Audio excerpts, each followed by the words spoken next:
प्यारे बहनों और भाइयों, मेरा नमस्कार स्वीकार हो। देखिए, आज हम आपके लिए बता रहे हैं हमें किस प्रकार से हमें चित्त में भावना करनी चाहिए।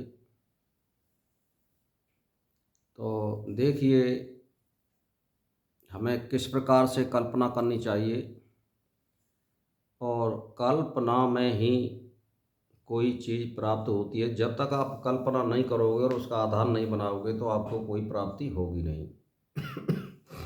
तो देखिए, इसमें क्या है कि जिसका कभी ना जन्म होता है, ना उसकी वृद्धि होती है, ना कभी उसका नाश होता है और ना हम कभी उसको देख सकते हैं, केवल अनुभव कर सकते हैं।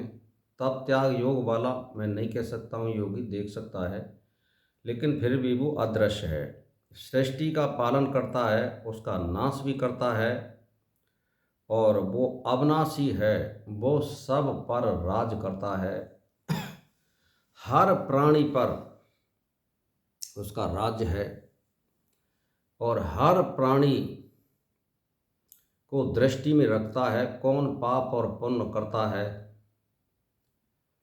और वो न्याय का देवता है। वो कभी किसी को कोई फल प्राप्त नहीं कराता है, यानी ना तो वो अच्छा करता है तुमको देता है, ना तुम्हारा वो कभी बुरा करता है। बस तुम्हारे कर्मों का वो आधार बनाता है और वो भाई आधार बनाएगा तो वो न्याय व्यवस्था में आएगा। इसीलिए जो न्यायाधीश होता है वो फिर आपके गुण कर्मों के आधार पर फैसला देता है। इसी प्रकार परमात्मा भी गुण कर्मों के आधार पर, आपके पाप और पुण्य के आधार पर सब कुछ आपको प्रदान करता है। इसीलिए मैं आपको बता रहा हूँ कि ऐसे ब्रह्म का हमें चित्त में ध्यान करना चाहिए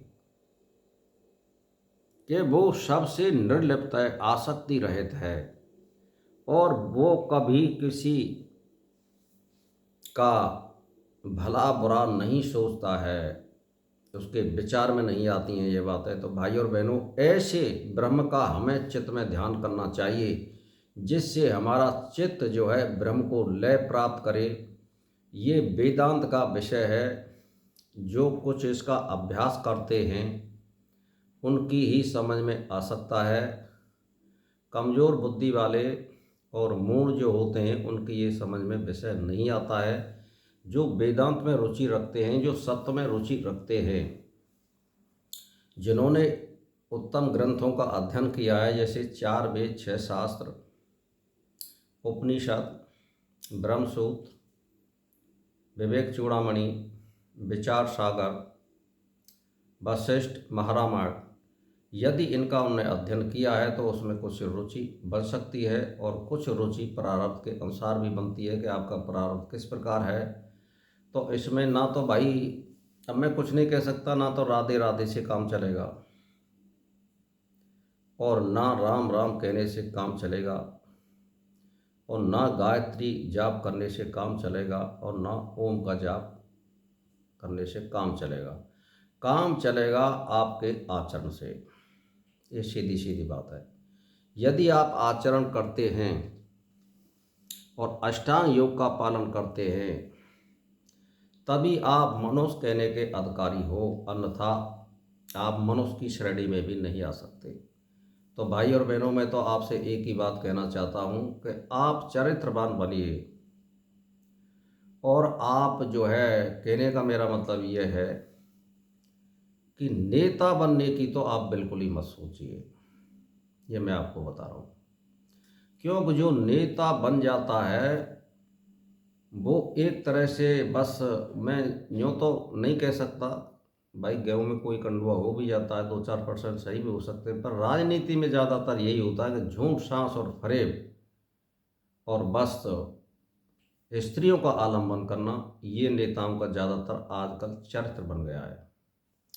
तो कहने का मतलब ये है कि इनसे आप दूर रहिए। यदि परमात्मा से संबंधित उन्नति करनी है भाई आपको ये विचार कर लेना चाहिए कि संग कोई भी, साथ में कोई धन दौलत आप लेके नहीं जा सकते, आप केवल कर्म लेके संग जा सकते हैं।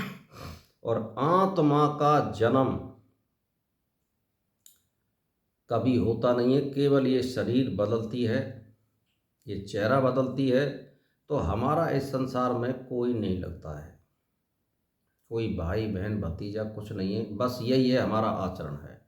हम तो एक ही बात जानते हैं, यदि आप सत्य आचरण करोगे तो आप अपनी पीढ़ियों के लिए भी अंश के रूप में काम आओगे, आगे आपका भविष्य भी कर्मों के आधार पर बनेगा। तो कर्म जो सत्य कर्म करते हैं उसमें तो सारी चीज़ की उन्नति है। इस वर्तमान पीढ़ी में आप जी रहे हो, आपके नाती पंथियों के आप अंश रूप में प्राप्त होगे तो वहाँ भी आप उन्नति प्राप्त करोगे। आपके कर्म से ही आपका भविष्य आत्मा का तय होगा, तो वहाँ भी आप उन्नति करोगे। तो कहने का मेरा मतलब ये, सत्य पर जोर देना चाहिए, असत्य पर को दूर करना चाहिए, यही हमारी कोशिश करनी चाहिए। और ज़्यादा में कुछ नहीं रखा है। आप जो है आडंबर करिए, झूठ सांस बोलिए, उससे कोई फ़ायदा नहीं है। यूट्यूब पर आजकल तो ज़्यादातर 101%, 100 छोड़ो 101% झूठ बोला जा रहा है। और ये मत सोचिए जिसके पास भीड़ हो रही है तो वहाँ क्या है, वहाँ सब असत है, मैं यही अनुभव कर रहा हूँ, कुछ नहीं है, भीड़ से कुछ नहीं बनता है। तो भाई और बहनों, बस मैं छोटा वीडियो बनाता हूँ, कम से कम 7 पौने 7 मिनट का वीडियो हो चुका है, इसीलिए आज का हम यहीं पर विश्राम देते हैं। प्रणाम स्वीकार हो।